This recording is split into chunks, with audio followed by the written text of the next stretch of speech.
Здравствуйте, на телеканале БСТ время подводить итоги недели. В студии Анастасия Ильчебаева. И сейчас коротко о том, что ждет в выпуске.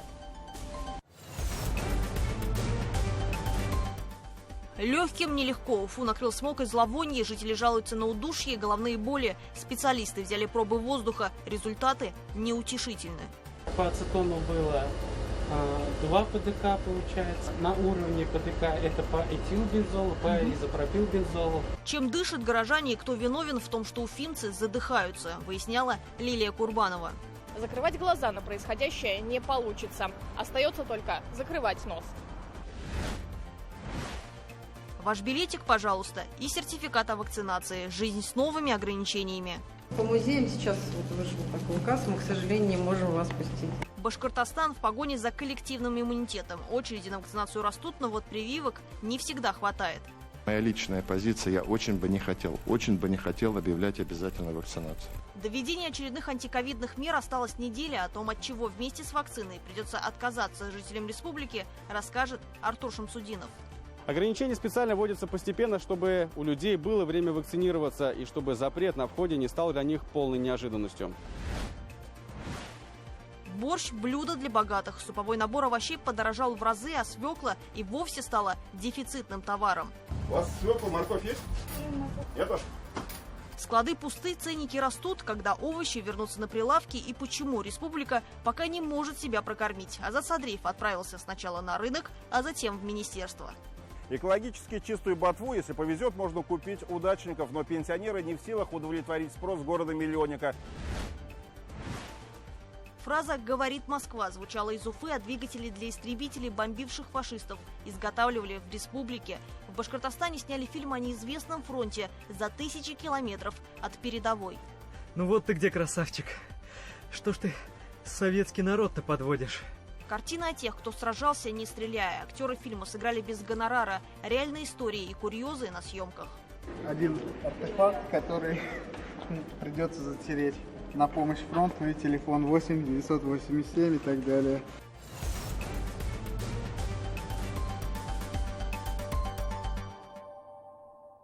Жаркая неделя стала горячей порой для спасателей. 4 трагедии на воде произошли за последние сутки. Трагический рекорд в этом сезоне. В Янчуринском районе в реке Ташла утонул ребенок 2007 года рождения. Компания подростков прыгала с обрыва.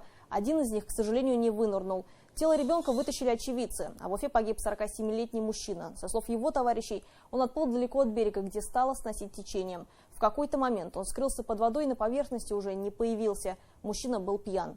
Также тела утонувших водолаза обнаружили в Илишевском районе, на реке Белой и в Вышимбайском, в водоеме на базе отдыха. Спасатели настоятельно просят не купаться в необорудованных местах и не совмещать алкоголь и отдых в воде. В Калтасинском районе в ДТП погибла фельдшер. На автодороге Старой Калтасы Краснохолмский 60-летний водитель кареты скорой помощи съехал в кювет, после чего УАЗ опрокинулся. 42-летняя женщина скончалась на месте. У медика осталось 3 детей. Сейчас идет разбирательство. По одной из версий водитель заснул за рулем. Одним из главных событий недели можно назвать очередной этап антиковидных ограничений. Наряду с билетом жители должны показывать справку о вакцинации на входе в различные учреждения. Появился рост желающих привиться, но предложение не поспевало за растущим спросом. И в итоге власти были вынуждены сообщить, что вакцина во многих муниципалитетах закончилась.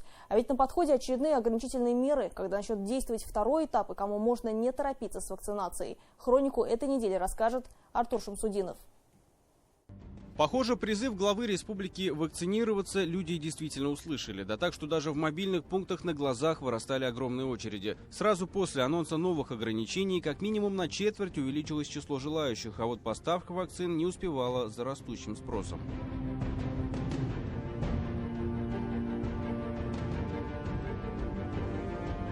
Особенно напряженной выдалась вторая половина недели. Эксперты напрямую связывают это с уже действующими ограничениями. С 22 июня попасть в кинотеатры или музеи официально можно только при предъявлении сертификата о вакцинации. В тех организациях, где указ главы соблюдали беспрекословно, людей в залах было немного. Внутреннее перемещение по России раньше не требовалось. Ну вот по музеям сейчас вышел такой указ, мы, к сожалению, не можем вас пустить. У нас вот уже все посетители, да. Вынужденный локдаун не лучшим образом сказывается на состоянии тех же кинотеатров и музеев. Владельцы с горестью говорят, что они только начали вставать на ноги после первой и второй волны. Только начали выходить на допандемический уровень по посещениям, и все, опять это прекратилось. У нас же сейчас туризм выходного дня. На автобусах будут приводить людей из ближайших регионов. Из Екатеринбурга, Челябинска, Перми, Казани. Вот такая программа запущена.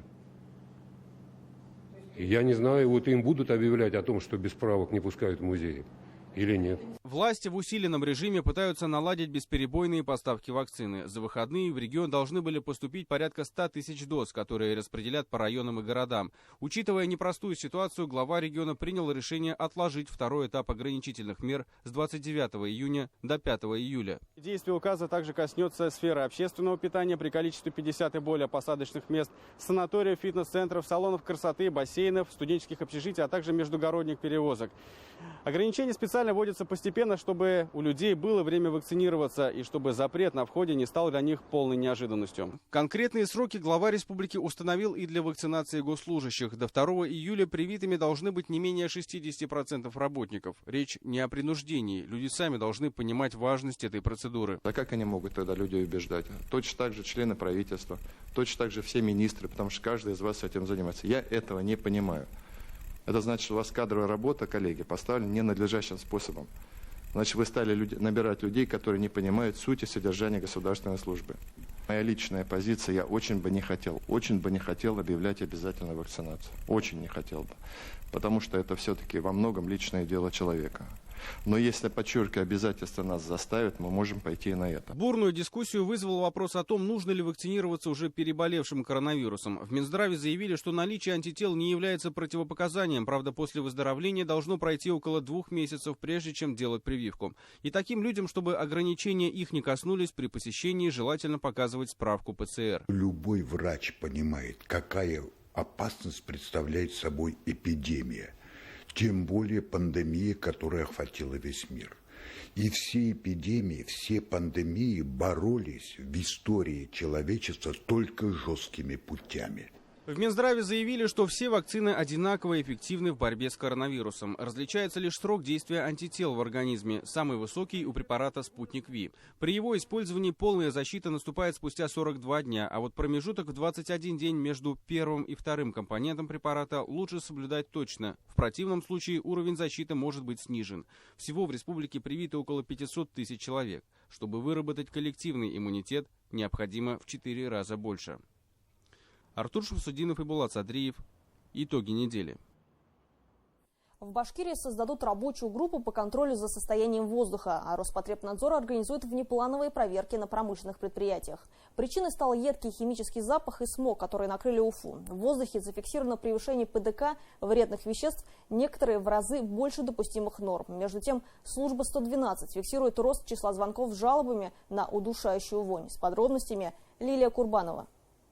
Едкий запах вновь будет уфимцев по ночам. Только на этой неделе в Управление гражданской защиты населения поступило несколько сотен жалоб. На энтузиастов воняет так, будто кто-то ел гороховую кашу, закусывал хумусом и потом пускал газы, одновременно с огромной выхлопной трубой. Запах нефти, продуктов и серы просто задохнуться можно. 2 малолетних детей кашляют, а потом говорим: живите в Уфе. Дышать нечем, жуткий запах, глаза режет. Результаты замера предельно допустимой концентрации загрязняющих веществ в воздухе оказались тревожными. Превышены ПДК 5 вредных веществ. Превышение по ацетону было 2 ПДК, было на уровне ПДК это по этилбензолу, по изопропилбензолу. Также фиксировал превышение по сероводороду, однократно получается, а также еще были превышения по оксида углерода, где-то это было около 1,5 ПДК. Если, например, превышения были по оксиду углерода, то это средство горения. Получается, как бы по полигон можно было взять. Наш город — это очень развитый промышленный, большими крупными промышленными предприятиями. выделение ацетона могло быть также и от полигона, и от, видимо, каких-то предприятий. Специалисты называют возможный источник загрязнения воздуха. Причиной может быть пожар и последующее тление на полигоне твердых коммунальных отходов в поселке Черкасы. При возгорании выделяются ядовитые вещества. 20 июня вновь произошел пожар. И только спустя 5 дней горения и тления на свалке удалось ликвидировать. Мы посетили непосредственно сам полигон, поднимались на самую вершину этого полигона. Видим и чувствуем, что запаха нету, что проблема полностью устранена.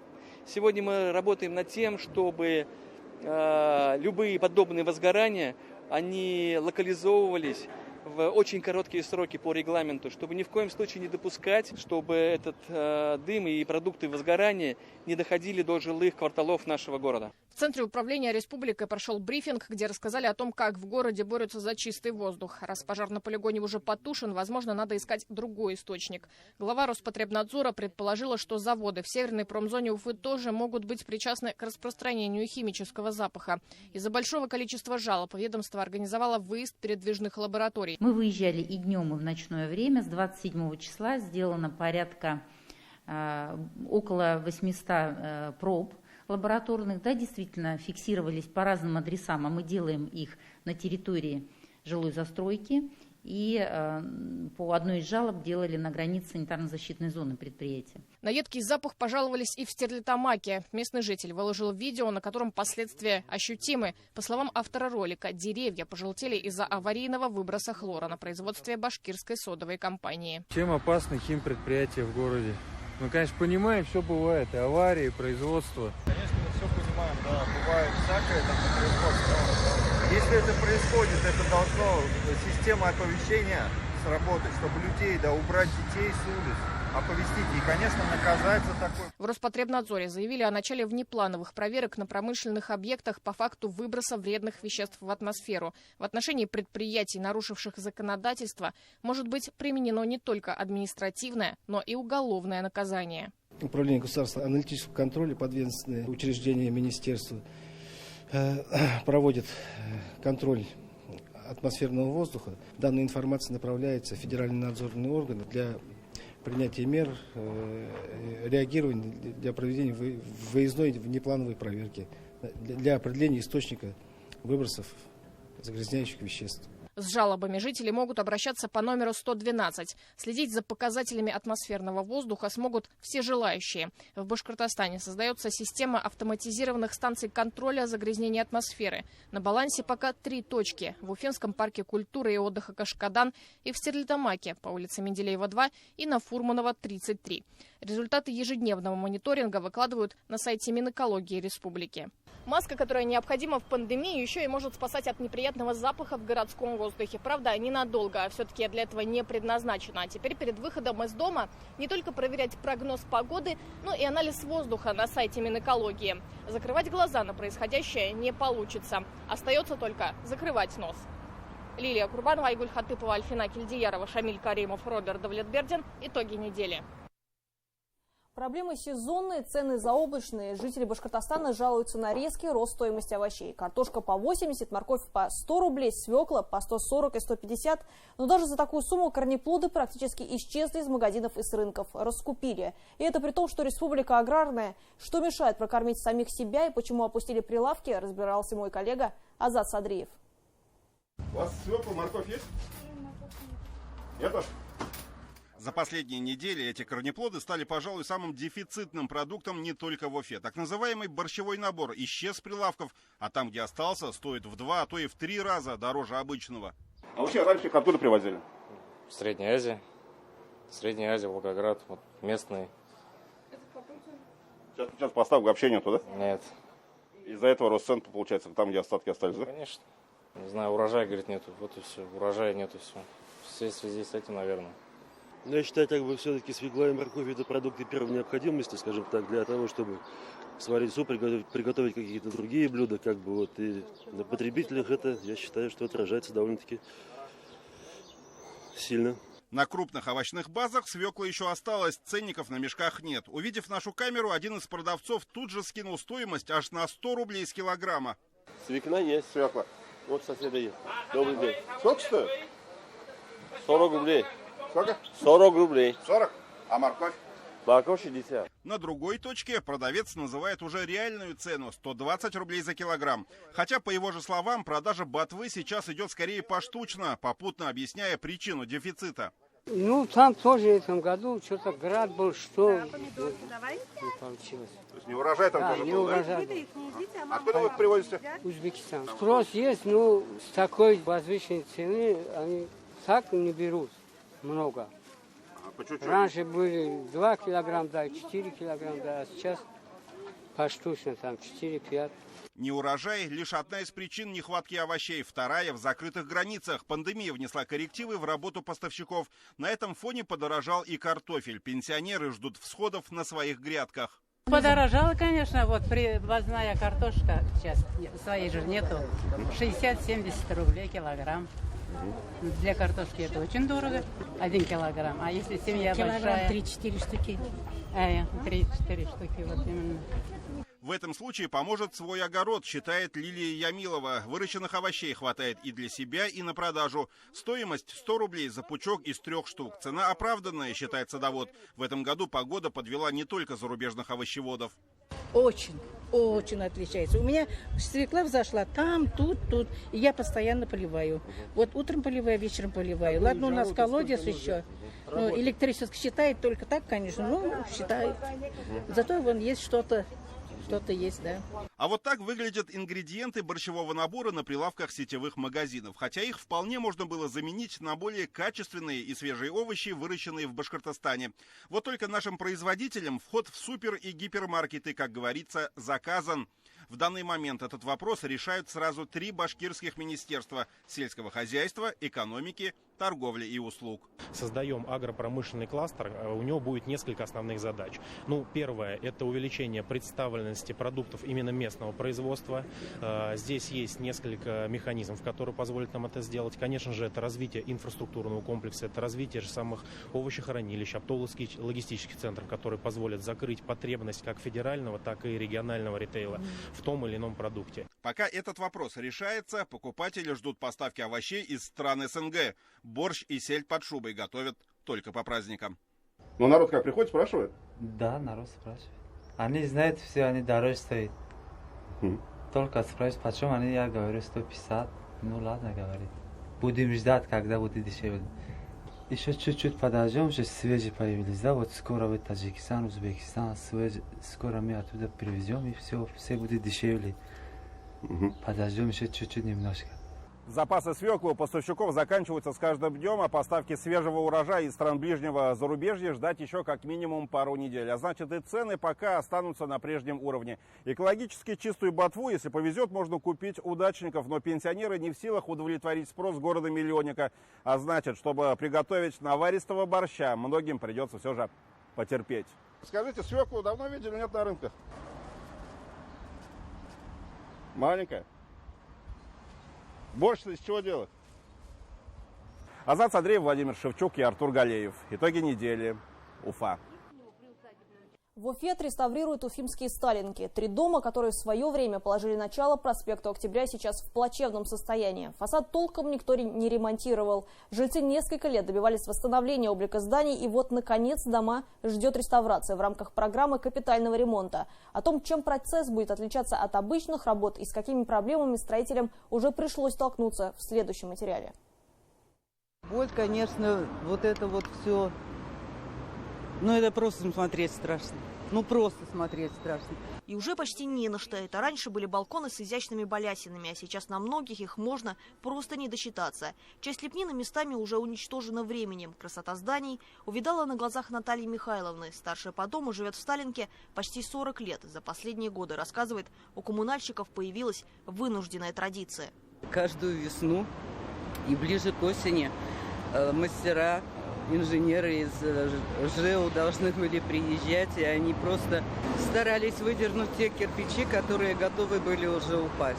Дома были построены еще в 1959-м для работников агрегатного завода. На тот момент это была окраина Уфы. С этих зданий и начался проспект Октября, который изначально недолгое время назывался Маяковского. Капитальный ремонт внутри зданий проводили, а вот внешним видом толком никто не занимался. После признания домов объектами культурного наследия наложились свои требования и ограничения. Ремонт фасада должны проводить реставраторы. 4 года обращались во все инстанции. Но просто дело в том, что фактически сам по себе фасад, он на качество жизни людей в квартире не влияет.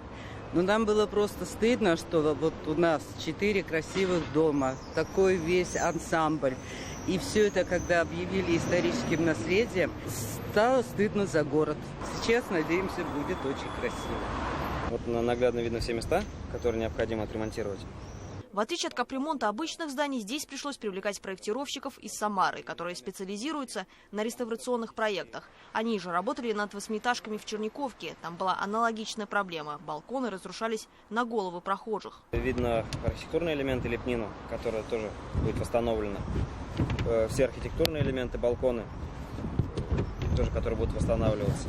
Также в проекте указаны все размеры, по которым будет производиться восстановление балконов, то есть создаваться новые балясины. Все это у нас указано в проекте.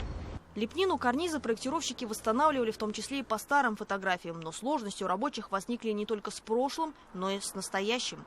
Дома находятся на красной линии, места с хорошей проходимостью, так что первые этажи заняты кафешками, банками и магазинами. В некоторых местах балконы перекрыты вывесками так, что подобраться к ним без демонтажа конструкций невозможно. Сейчас подрядчик ведет переговоры с компаниями. Арендаторы или собственники должны будут обеспечить доступ рабочим. Капитальный ремонт объектов культурного наследия с реставрационными работами – это достаточно сложная работа, начиная от проектирования, заканчивая приемкой уже выполненных работ.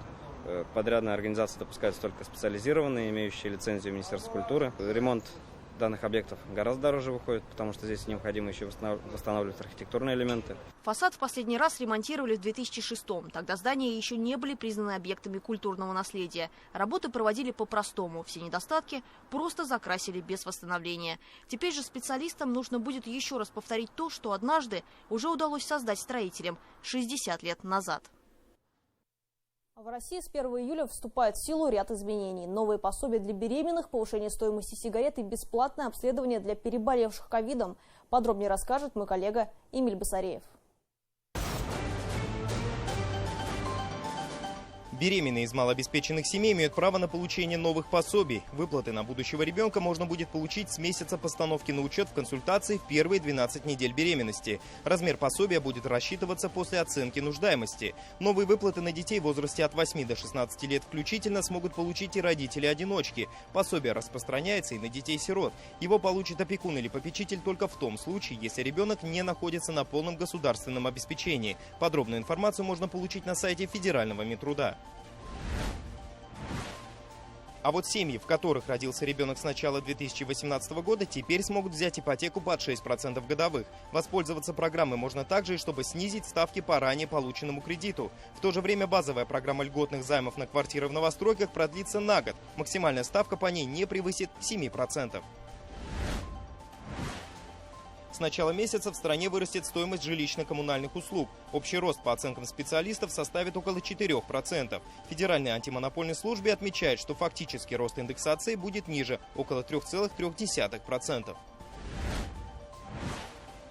С июля банки не смогут переводить пенсии, ежемесячные соцвыплаты и выплаты из материнского капитала на карты систем Visa и MasterCard, только на карту МИР. Если карту данной системы получатель так и не оформит, то банк зачислит деньги на счет, не привязанный к ней. При отсутствии такого счета получатель должен в течение 10 рабочих дней со дня получения выплаты явиться в банк. Если гражданин в течение этого времени не выходит на связь, то выплата вернется обратно в пенсионный фонд. Сложнее станет регистрировать автомобили, на которые установлено нештатное оборудование. Поставить, например, лебедку или фаркоп можно будет только согласование с ГИБДД и после прохождения проверки в специализированных лабораториях. Любой же тюнинг, не оформленный автопроизводителем как заводской, будет считаться незаконным. С 1 июля граждане, переболевшие коронавирусом, имеют право пройти углубленную диспансеризацию. Услуга будет доступна по полису ОМС до конца 2023 года. Первыми обследования смогут пройти те, кто перенес заболевание в тяжелой и средней формах. Любителям подымить теперь придется платить больше. С 1 июля пачка сигарет будет стоить не менее 107 рублей 78 копеек. По оценкам экспертов, средняя цена составит примерно 140 рублей. Также из продажи исчезнет немаркированный альтернативный табак. Это сигары, курительный табак и табак для кальяна. Отныне все сведения о мерах соцподдержки и льготах жители страны смогут узнавать из единой государственной информационной системы социального обеспечения. Сведения об этом доступны на портале госуслуг и по телефону. На базе Пенсионного фонда России будет работать единый контакт-центр. Телефон пока работает в тестовом режиме.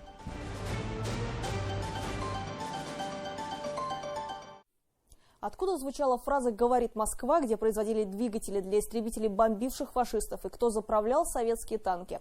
В Уфе прошла премьера кинокартины «Уфа. Город-герой труда». Документальный фильм с элементами игрового кино рассказывает о жизни и работе уфимцев в тылу в годы Великой Отечественной войны, о том, как снималась картина, и о тех, кто сражался за победу на трудовом фронте. Ну вот ты где, красавчик. Что ж ты советский народ-то подводишь? Сломался грозоразрядник. Герой фильма товарищ Андреев без защиты со сломанной ногой карабкается на огромную высоту, чтобы починить деталь, и дикторы смогли выйти в эфир с оперативными сводками с фронта. В эти минуты у репродукторов замирала вся страна. Их ждали и на поле боя, и в тылу. Так что подвиги совершались не только под прилетающими пулями. В годы войны в Уфе работала радиовышка, осуществлявшая вещание на всю Европу. Знаменитая фраза «Говорит Москва» на самом деле звучала из Уфы. Внимание! Говорит Москва! От Советского информбюро. Каждая минута фильма – это часы кропотливой работы съемочной группы. Из 100 человек, участвующих в съемках, профессиональных актеров можно было пересчитать по пальцам. Записано много дублей. Не обошлось и без казусов. Один артефакт, который придется затереть. На помощь фронту и телефон 8 987 и так далее. Затираем. Похоже, ближайший выходной не скоро будет. Ближайший выходной у Путина.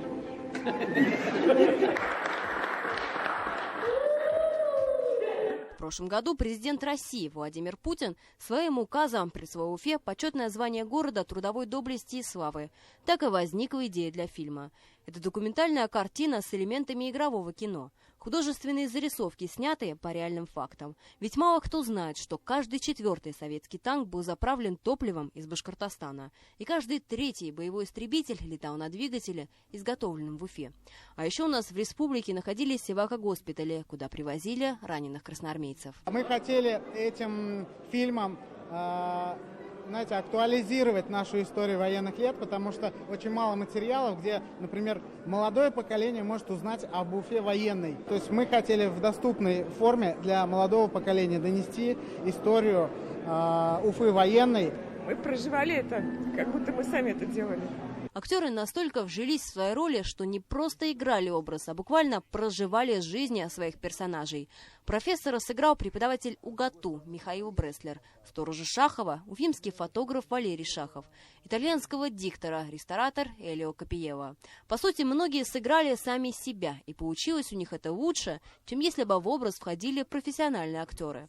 Я очень долго читал сценарий, я его перечитывал, я его переписывал под себя, под героя, делал ему бэкграунд. То есть вот это вот честь, это честь для меня сыграть какого-то очень далекого предшественника, того парня, который преподавал и основал, собственно говоря, наш нефтяной университет, сегодня, где я работаю.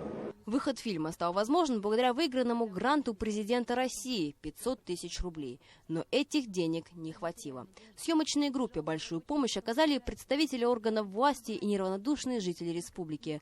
Весь реквизит, задействованный в фильме, тоже собирали через знакомых. Искали в музеях и театрах. Нам очень повезло, что нашлись очень хорошие люди. Буквально все отзывались. Не было такого, чтобы нам сказали, что мы не сможем, или у нас нет времени. К любому человеку мы подходили, просили какой-либо реквизит или какую-либо одежду.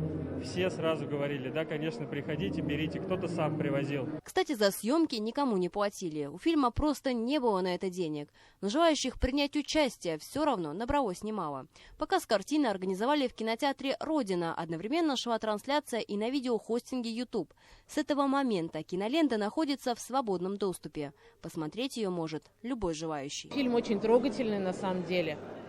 Действительно, такой получился документально-художественный. Там действительно какие-то факты, которые подойдут для экскурсий.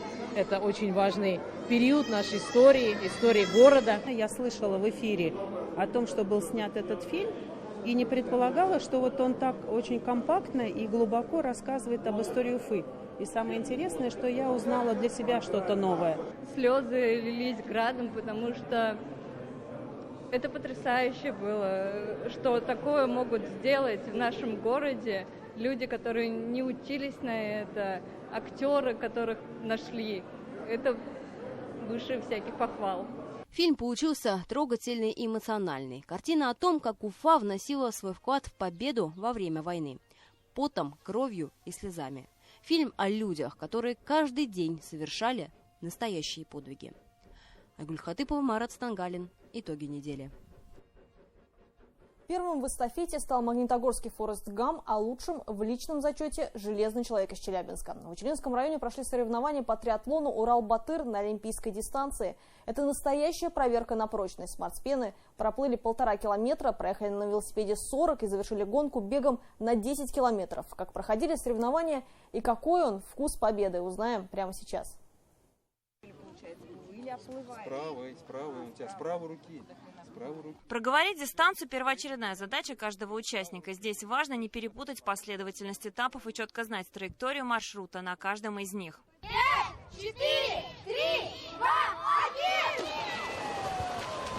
За победу в турнире на равных боролись любители и уже опытные спортсмены, имеющие разряды мастеров в биатлоне, легкой атлетике и не только. Среди гостей были 4 железных человека, так называют участников марафона по триатлону на длинную дистанцию.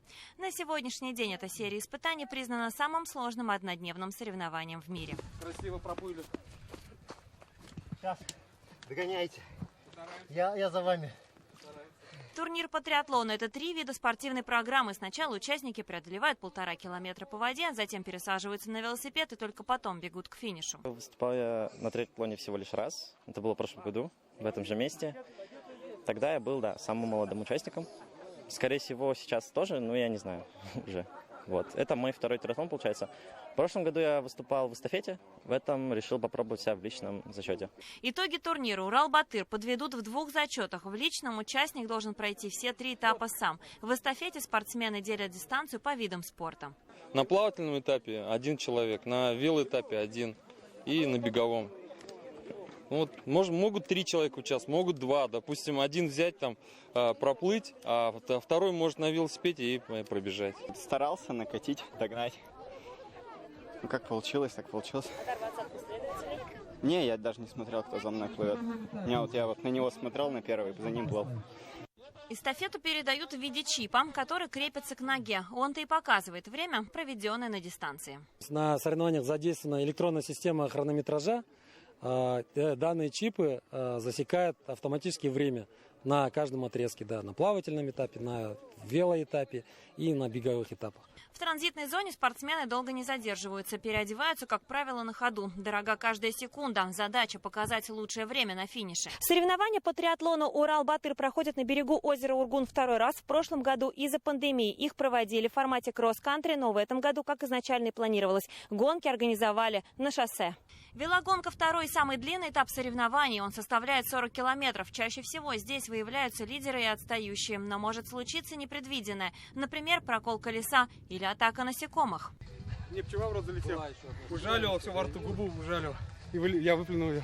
Пока участники преодолевали велоэтап, свои соревнования успели провести самые юные спортсмены. В рамках турнира прошел детский забег. Сначала, когда я пробегал, там уже была неровная дорога. У меня что-то произошло, и мне начало тяжело дышать, и я остановился и пошел пешком. Первым на решающий этап эстафетной гонки ушел магнитогорский Форест Гамп. Артем Полькин – мастер спорта по биатлону, который однажды влюбился в легкую атлетику и теперь старается бегать там, где это возможно. Да, команда все сделала, нужно просто было не упускать момент. Отрыв был очень большой. На плавании там больше 5 минут, и на велосипеде отрыв только увеличился, мне нужно было додержать свое. Железным человеком стал Валерий Фазлудинов из Челябинска. 52-летний сотрудник МЧС оказался самым быстрым в индивидуалке. Железный человек! Соревнования в Учелинском районе не единственные в летнее время года. Совсем скоро спортсмены вновь захотят проплыть, проехать и пробежать многокилометровый марафон. Юлия Паршина, Ренат Кашапов и Иван Шабрин. Итоги недели.